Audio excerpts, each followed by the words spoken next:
이슈 분석 시간입니다. 미국과 중국이 오늘부터 이틀간 베이징에서 차관급 무역 협상을 벌입니다. 최근 미중 무역 전쟁에 따른 충격파가 기업들 실적 부진과 중국 경기 둔화로 나타나면서 전 세계의 이목이 집중되고 있는데요. 미중 무역 협상 어떻게 진행될지 또 어떻게 대응해야 할지 전망해보는 시간 갖겠습니다. 용인대 중국학과 박승찬 교수 나와 있습니다. 교수님 어서 오십시오. 맞습니다. 네. 90일간의 시한부 휴전을 선언한 양국이 오늘 처음 협상 테이블에 앉았습니다. 한 달여 만인데 이번 협상에서 가시적인 성과를 좀 낼 수 있을까요? 분위기는 좋죠. 예, 올해가 미국과 중국이 이제 수교된 40주년 되니까 이제 축전도 서로 주고받았으니까 분위기도 좋고 트럼프 대통령이 지난 연말에도 이제 시주석과 통화도 했죠. 그다음에 4일에도 기자회견에서도 자신감을 표명을 했는데 그 이유는 아무래도 이제 중국이 좀 코너에 몰려 있지 않느냐. 그러니까 타협을 할 것이다라고 믿고 있는 거죠. 그래서 이제 긍정적으로 평가를 하고 지금 물론 중국도 이제 긍정적으로 지금 다가가고 있는데 사실 이게 뭐 트럼프가 생각하는 것처럼 중국만 코너에 몰려 있는 건 아니다라는 보고요. 미국도 올해 지금 경제가 그렇게 낙관적이진 않습니다. 작년에 2.9%지만 한 2%대 중반으로 보고 있기 때문에 서로가 필요한 입장이기 때문에 노력은 할 것이다. 그래서 의견 조율에 하나 물꼬를 트는 하나의 좀 기회를 만들겠지만 여기서 무슨 성과물이 나온다라고는 시간적으로 너무 짧다라는 생각이 들고요. 또 이제 이게 이어지는 게 또 이게 차관급이잖아요. 그다음에 장관급으로 넘어가야 되고 그다음에 또 지금 20일, 23일에 있는 또 우리 다보스 포럼에서도 좀 더 높은 단계에서 뭐 지금 왕치산 부주석이 트럼프 대통령도 좀 만날 수 있다라는 가능성이 배제되기 때문에 좀 더 지켜봐야 될 것 같습니다. 알겠습니다. 오늘 협상에서는 일단 또 미국에서는 강경파가 포진해 있습니다. 무역대표부 부대표인 제프리 게이시 또 그 뒤에는 라이트하이저 대표가 좀 포진해 있다고 하던데 어떻습니까? 이 라이트하이저라는 분을 좀 아셔야 될 것 같습니다. 이게 이분이 그 대중 강경파라는 건 다 알려져 있는데 이게 이분 플러스 또 하나 우리 여러분 잘 알려져 있는 게 바로 이게 대표적인 게 이제 뭐 우리가 그 이야기를 하고 있는 미국 제조업의 몰락을 한 게 바로 중국이다라고 외치는 분 중에 한 분이 이게 이분인데 이게 피터 나바라 교수라고 대표적인 강경파 출신인데 이분이 이제 좀 이제 거슬러 가면 이분이 지금 트럼프 대통령한테도 지금 중국 이런 약속 믿으면 안 된다. 공안 약속이다 이런 말을 하고 있거든요.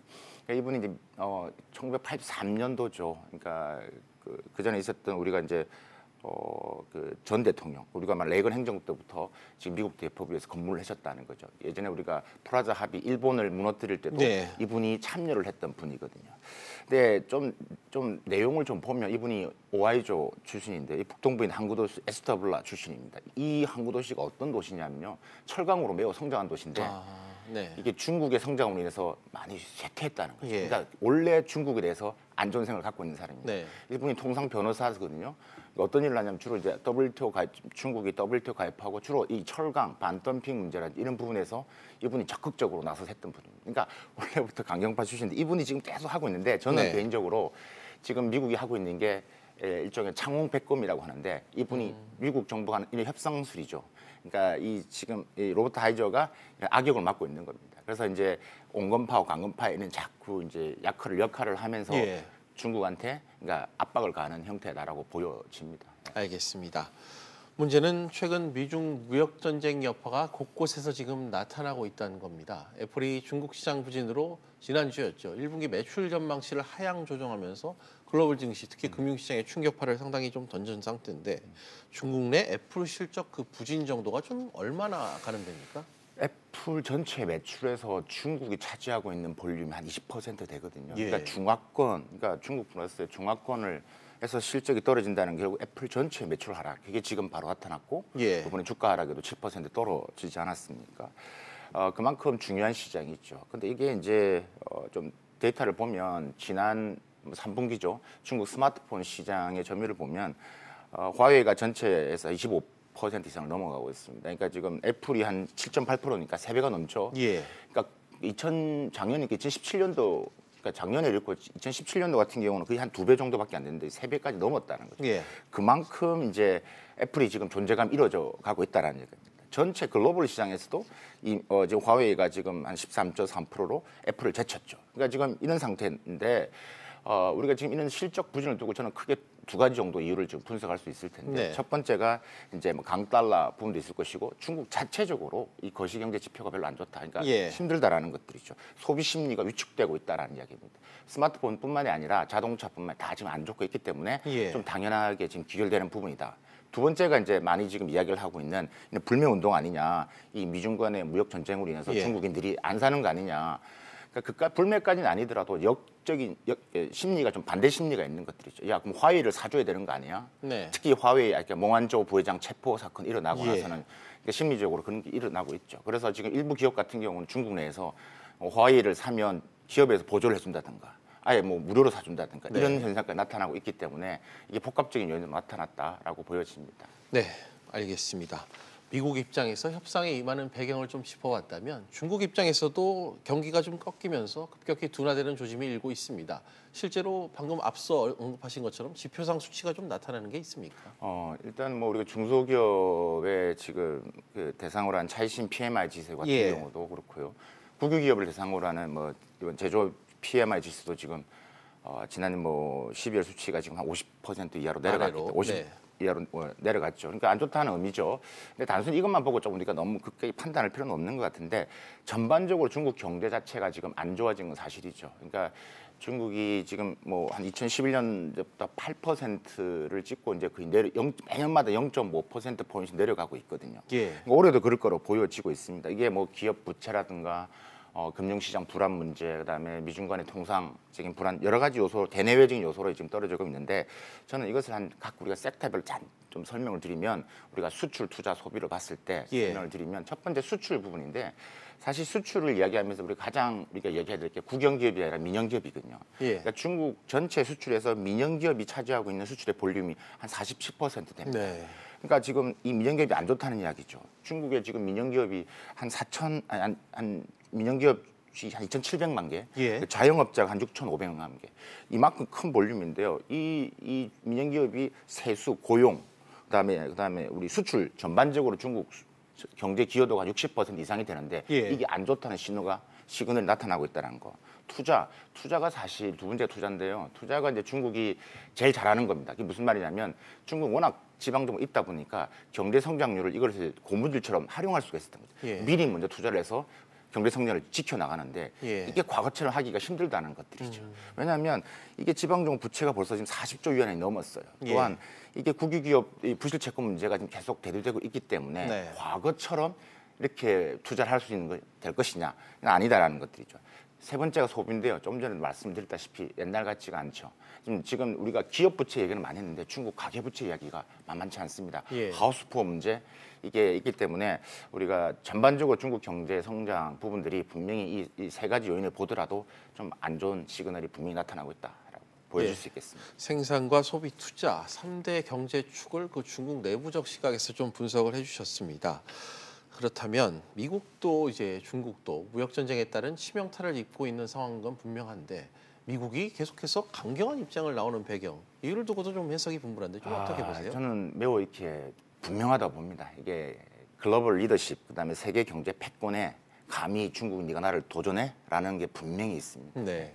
그게 메뉴라고 보시면 될 것 같고요. 저는 이것을 세 가지로 정리할 수 있을 것 같습니다. 그 목적이 뭐냐? 첫 번째가 이제 중국이 정부에 의해서 정책적, 금융적 지원을 받아서 국유기업이 성장을 했습니다. 우리가 말하는 이 국가 자본주의라는 것들이죠. 이게 예. 이제 국가 자본주의에 성장해서 글로벌 공정물을 파괴시키고 있다. 이거 없애겠다라는 거예요. 예. 두 번째가 이제 중국 금융시장을 개방을 해서 지난 우리가 뭐 대중무역정 적자 부분들을 내가 많이 하겠다라는 예. 거예요. 이게 지금 중국이 한 1년 WTO 가입 이후에 미국의 적자가 한 4조 4천억 달러 정도 되는데 한 방에 그냥 금융시장으로서 내가 간접하겠다라는 겁니다. 그러니까 이게 환율 조작도 했고 그다음에 예. 글로벌 공급 사슬로 인해서 중국이 막대한 달러를 벌어들였다는 거죠. 그 달러를 가지고 외환보유가 쌓았죠. 그 자본력으로 중국이 국영기업을 도와줬기 때문에 이런 부분에서 금융시장을 잡아야지만 된다라는 생각을 하고 있는 부분들이고요. 예. 세 번째가 이제 지금 중국이 기술 패권을 가지고 하는 부분에서 하고 있는데 이제 제조 강국, 기술 강국으로 가는 중국 입장에서는 그걸 막겠다는 거예요. 그러니까 제조 대국으로만 남으라는 것들이죠. 예. 강국으로 가면 안 된다라는 게 확연히 보이는 부분이죠. 그러니까 세 가지 부분에서의 최종 목적이 아닐까라는 생각입니다. 알겠습니다. 미국의 공세에 중국의 입지는 갈수록 좁아지고 있습니다. 시진핑 주석이 취할 수 있는 대응이 상당히 궁금한데 중국 입장에선 이런 공세를 어떻게 대처해야 될까요? 일단 명분과 실리가 필요하죠. 그러니까 미국한테 실리를 줘야 될 거예요. 예. 중국한테 명분이 필요합니다. 공산당의 리더인 그죠? 그 주석한테 이 14억을 이끌어가는 명분이 없으면 예. 이 지는 모습을 보여준다는 것은 안 되는 것들이거든요. 그럼 어떻게 할 것이냐? 저는 또 세 가지로 요약할 수 있을 것 같습니다. 네. 첫 번째가 계속 그 수입을 많이 하겠다. 우리가 지난 11월 달에 상하이 수입 박람회를 했던 것처럼 더 많은 금액을 수입해 나가겠다. 예. 그리고 뭐 대미 투자도 더 많이 하겠다라는 얘기 할 것 같고요. 두 번째가 이제 지금 금융시장 이야기했지만 계속 알고 있습니다. 중국도. 그래서 금융시장 개방 시나리오는 제시할 가능성이 있다. 그런데 이게 물론 중국 입장에서 위안화 국제를 해야 되는 입장이기 때문에 예. 어느 정도 부분에선 양보를 할 거로 보여지는데 이게 뭐 그렇다고 바로 지금 자본시장 개방하느냐 그건 쉽지 않아 보이거든요. 예. 어느 정도 플랜 정도를 이야기하는 선 정도 될 것 같고요.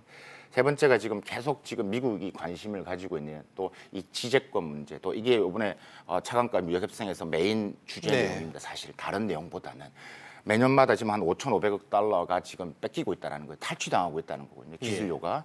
이런 부분에 대해서 계속 이야기를 할 건데 중국 정부 입장에서는 지재권에 대해서 미안하다. 이에 대한 부분 보호를 더 강화하겠다. 뭐 배상 문제. 또 하나 이제 외국계 기업에 대한 뭐 우리가 말하는 뭐 지재권 보호라든지 그다음에 기술 이전을 금지하는 새로운 뭐 외상 투자 기업법을 예. 뭐 발효를 한다든지 이런 전반적인 부분에서의 한 세 가지 측면에서 아마 좀 시진핑 주석 입장에서는 조치를 취하지 않을까라는 개인적인 생각입니다. 네, 미국의 공세에 유화적인 제스처를 취할 수 있을 가능성이 있다. 뭐 이런 얘기해 주셨고요. 무역 협상 시한은 뭐 이제 50여일 정도 남은 것 같습니다. 해결 가능성 오늘부터 당장 이틀 동안 진행이 되는데 좀 가능성을 어떻게 좀 좋게 보시나요? 어떨까요? 그 시간이 너무 짧습니다. 그리고 차관급 회의입니다. 그렇기 때문에 여기서 전반적인 큰 그림 정도를 이야기를 좀 한다라고 했을 때 지금 아까 우리 이야기했던 이 라이터 하우스 그 대표랑 예. 라이터 대표랑 라이터 하우스 대표랑 그다음에 중국에 있는 리호 경제부총리가 만나는 선이 다음 이어질 겁니다. 때문에 토스를 해 나가는 정도 될 것이고요. 예. 지금 분위기가 뭐 지금 미 백악관 경제자문위원장도 이야기했지 않습니까? 인위적 마감 시간 없다고. 그래서 이번에는 어느 정도의 탐색전 정도로 보여질 것으로 보여지고요. 사실 이 우리가 지금 보고 있는 미중 간의 신냉전의 피로감은 계속될 수밖에 없습니다. 그래서 부분적인 합의점 도출은 되지만 좀 그게 이 3월 1일까지 끝낸다. 제가 볼 때는 한계가 분명히 있다라고 보여집니다. 알겠습니다. 이 부분도 좀 얘기를 하지 않을 수 없을 것 같습니다. 최악의 경우죠. 미중이 합의점을 찾지 못하고 다시 갈등이 불거졌을 경우인데 뭐 우리나라도 물론이고 당연히 글로벌 경제도 악재일 수밖에 없겠죠. 네. 일단 봉합점 정도는 분명히 갈 수도 있을 것이다. 그러니까 봉합 정도는 수준. 그러니까 계속 지속적으로 이어져 나가야 되는 부분들. 미중 간의 이슈는 특히 미국 입장에서는 이거는 트럼프만의 문제가 아니라 민주당, 공화당 모든 게 지금 생각하고 있는 이슈이기 때문에 그렇습니다. 그럼 이게 우리나라뿐만 아니라 전세 글로벌에 미치는 영향은 당연히 일어나죠. 이게 이제 본격화되는 게 지금 올해거든요. 그래서 이제 그러면 우리가 어떻게 좀 봐야 될 것이냐. 특히 이제 한국 입장에서 가는 이야기를 많이 하고 있거든요.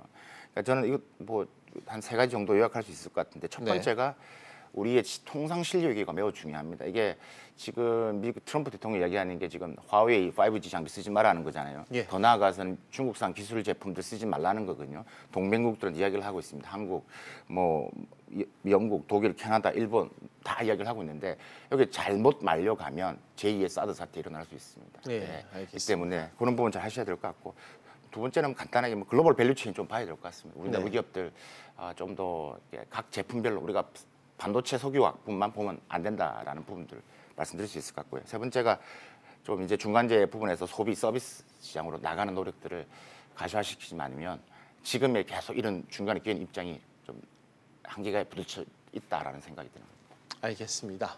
지금까지 용인대 중국학과 박승찬 교수와 함께했습니다. 교수님 오늘 말씀 고맙습니다. 감사합니다.